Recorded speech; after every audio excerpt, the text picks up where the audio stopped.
Well, all of you know, some of you know, I'm D. Shard, and as chairman of this event, it's just a wonderful opportunity to be here with you this weekend. I look forward to this weekend every year. It's just a wonderful time, and I'm here to tell you that I am a wimp. Actually, Dr. Myers in the back smiling. And you know why I say that? Because I'm so certain and so sure, and I know that I'm a wimp, because many times in my life I've seen that. Dr. Myers revealed that to me yesterday, and I don't mind using that word because I know that anytime I'm wimpy, I've got the wonderful love and peace of Jesus Christ there to support me and be there for me. Isn't that just wonderful? And then you have that blanket to cover you. Right?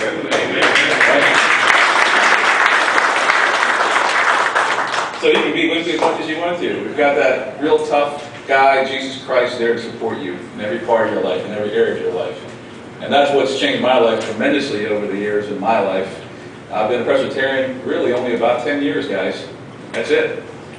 And I was baptized 10 years ago. Not underwater like Howard and I was talking about last night, but, you know, sink by tinkling. We can arrange that. You can arrange, I know, all can arrange that. And Walt, I believe you all.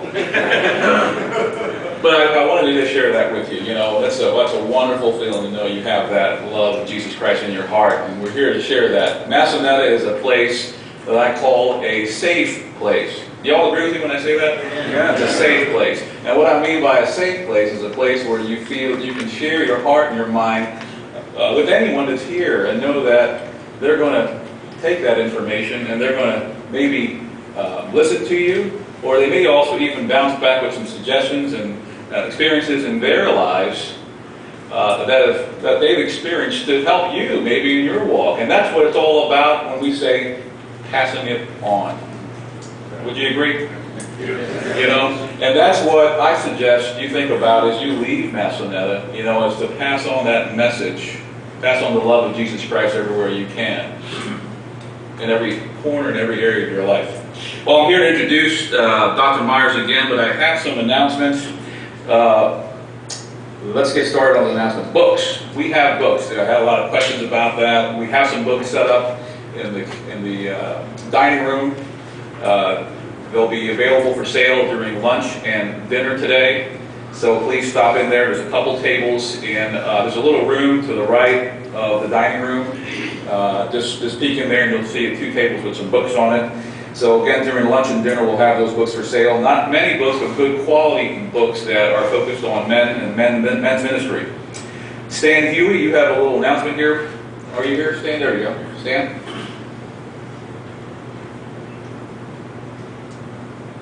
We had canceled some of the other talks that we were planning to do, but I'll be available at 1 o'clock.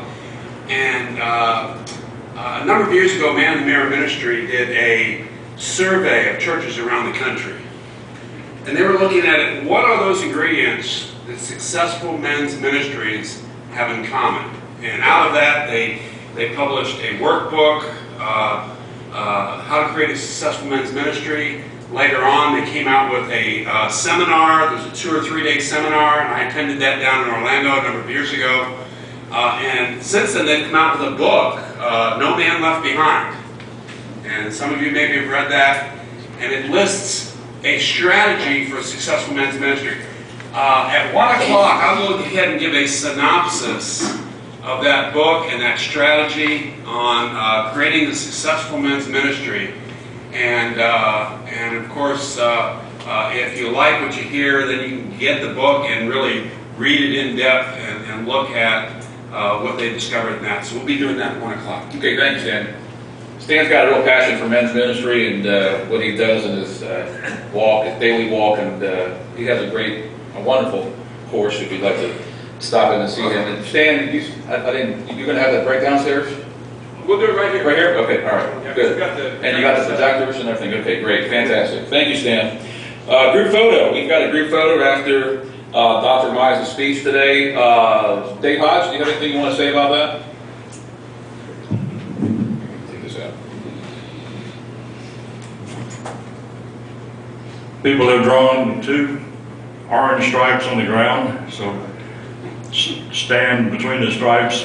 The front row should be right along the pathway here. I'll check that with my camera. We will all be in the, you will all be in the picture. I will not. Number 2 is, Tim Clifford's been tasked to put together a poster asking for help to find moderators for our presbytery. Right now, I'll back up. I'm the Senate Men's Council representative on the National Council. I have to present a report to them once a year. I like to present the statistics of what's going on in the Senate. Right now, before yesterday, we were missing 6 moderators. We had 6 presbyteries with no moderators. Impossible for me to collect any statistical information about those 6 presbyteries. The day before yesterday, one of the other people resigned, so now we're missing 7 moderators. And so we really need to get some people who can step forward and take some responsibility. The other thing I want to say is, last year when I was here, I was just barely moving. I didn't realize what the problem was, and I won't bore you with the details with all I've been through last year. But last year, I could not walk from the hotel to Stewart. I had to ride the golf cart every time. This morning, I made my 2nd walk up here from the hotel because I've been Lord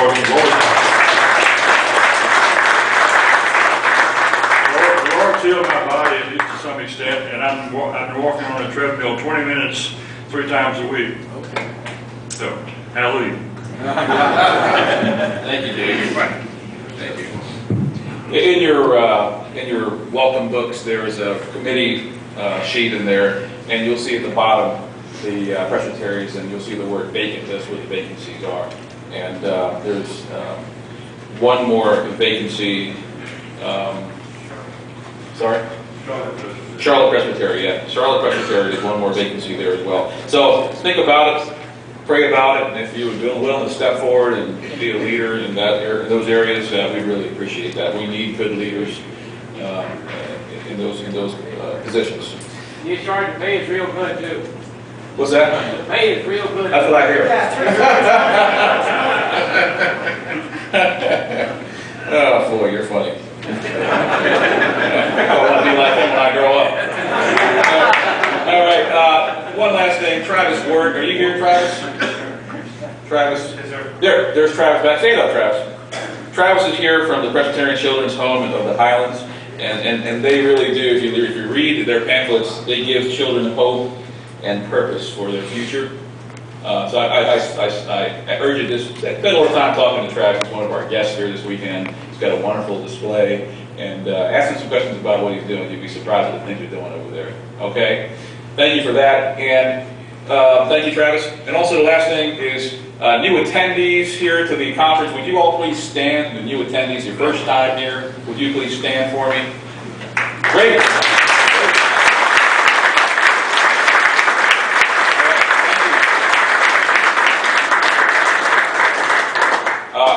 I urge each of you new attendees to take the message back to your home church and pass it on, and come back.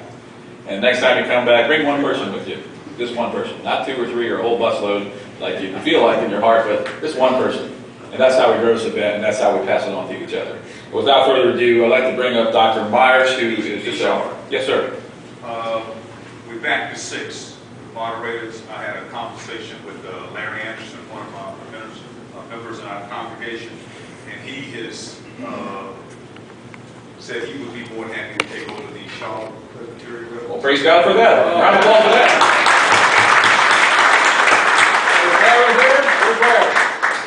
Stand up, Larry.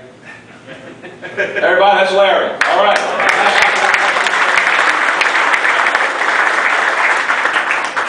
Larry, you don't know what you're in for, buddy. Yes, he does. All right. Dr. Myers gave a wonderful speech last night, and I'm sure you all agree it was a riveting speech. And it really just got into my soul. Do we all agree it got your soul too? You know? And what I want to say about that is he's going to do something. He's going to just hit it home today, I think. And I ask you to buckle your seatbelts. I ask that you take your shoes off, take your socks off, because it's going to knock them off. All right? But give them a round of applause. Thank you.